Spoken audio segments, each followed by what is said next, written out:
Okay, so this is our worm bin. Make sure nobody's on the top here.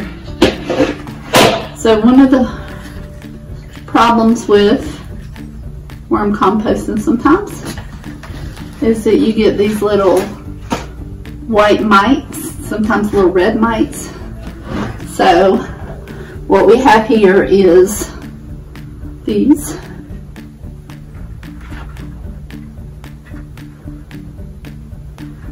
And so what's going to happen is, let me see if I can find some of the mites, show you. Can't really see them. But hey, can you zoom in on the worms whenever I pull this pumpkin up so you can see a whole bunch of worms? Hold on. Let's see. Alright, come on little guys, where are you at? So I can show you off. There's some.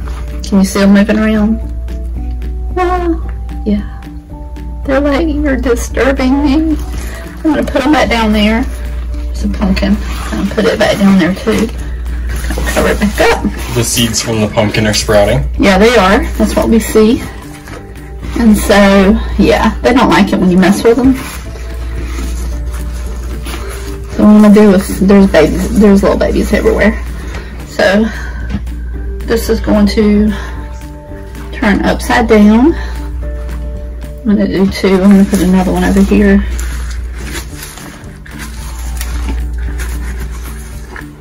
So that we can kind of get those mites, these problem mites. What's that?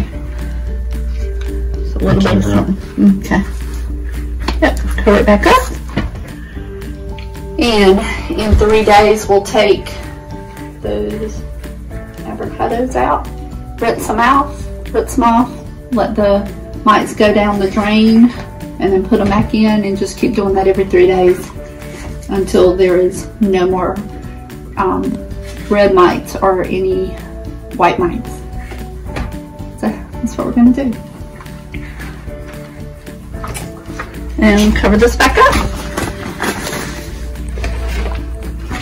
Put this back. There's air holes all over the top of it. Under there, we need some rainwater for this. Next time it rains. And this is our recyclables. Go in there.